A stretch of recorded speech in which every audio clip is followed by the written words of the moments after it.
Today we're going to do the unboxing of the dynamic 12 lead ECG by Livenpace. The box looks like this.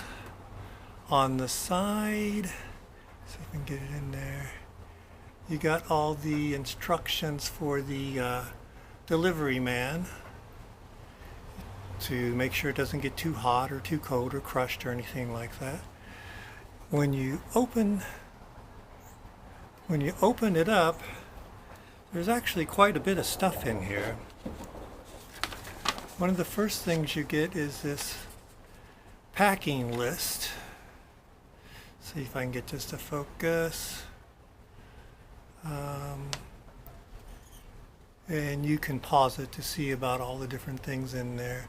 I did like the last one, number 14. Instead of a screwdriver, it's a screwer. And I will say that there is one thing that you may be concerned about that's not on the packing list, but it is in here, is the SD card. So first you get the unit itself, rather small, really nice looking. And underneath there's just a bunch of stuff. You get a, if you're having problems, give us a call card. You got a quick start card on how to make this thing go quickly. You have an operator's manual. You have a, this is really nice because you got a multi-card reader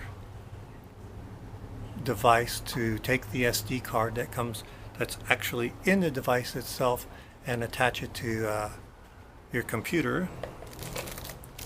This is the actual holder that you put everything in and wrap it around your body, okay? You get a bunch of leads. They're all labeled V2, V3, etc., and they're color coded. So that's nice. You get two packages of electrodes, 10 per pack. You get the AI analytics on the thumb drive here, so this would be something that you would install. And you get 6 set of batteries. You get 6, it only takes one battery, but you get 6 because you're supposed to leave it on for 24 hours and each battery lasts for 24 hours. So you get 6 uses before you have to get more batteries. And this is the infamous screwer that they were saying you get. So there is a lot of stuff in here.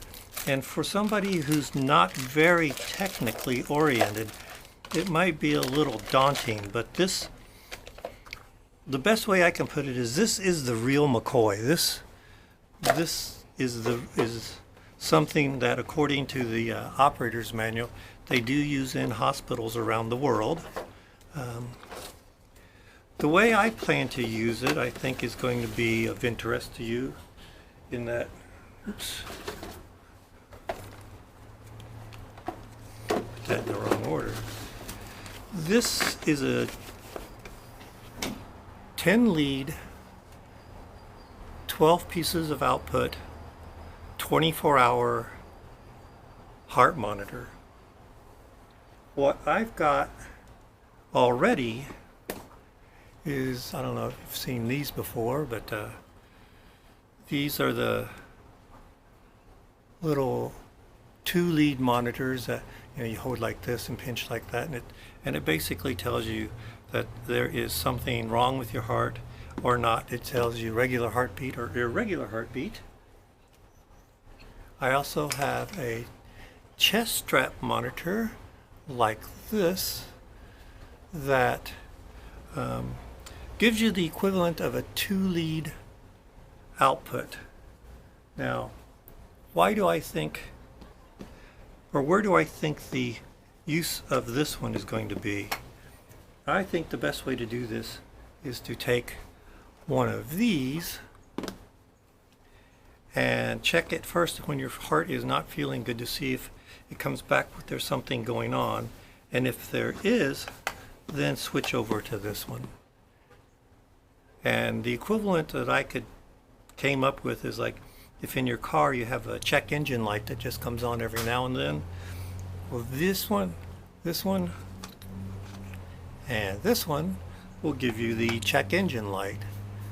This one is a deep dive to see exactly what's going on with that engine. So this one is the deep dive to see exactly what's going on with your heart.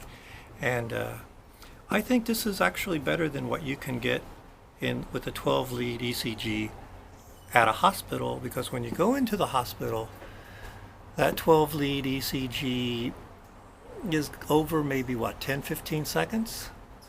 And if you are like me, and I do have a heart condition, I can be at home and my heart's going crazy. This one says, yup, something's wrong. This one says, yup, something's wrong.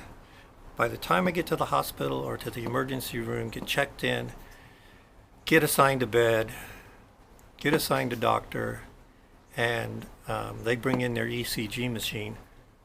My heart, the check engine light is off. My heart beats just absolutely regular over that period of 15-20 seconds that they're checking, and they're like, you know, we can't find anything. So I saw it, this phrase on the internet that just really applies, and it says cardiac arrhythmias tend to be transient and episodic, so hospital 12 leads are impractical.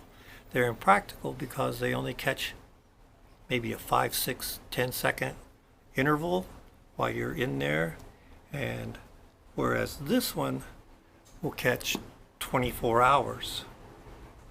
So I think better than the hospital.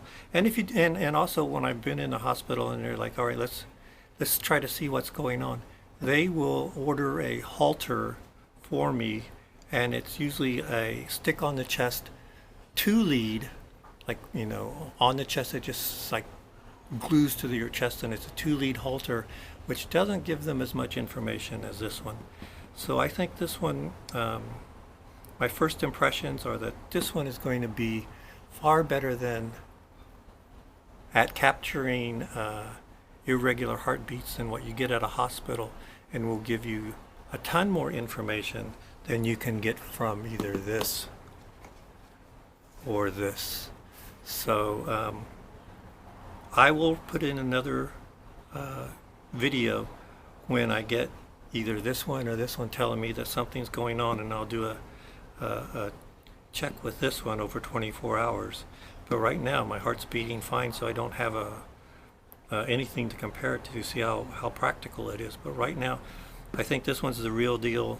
It's better than what you get in a hospital because it's a longer period of time with the same amount of accuracy, and with the AI analytics, I think it'll give you back a whole lot more information. So this and this for check engine, this would be a deep dive into what's going on. And I hope to put another video out when my check engine light ones with my heart tell me something's up, and I can go to this one for a deep dive. Thank you very much.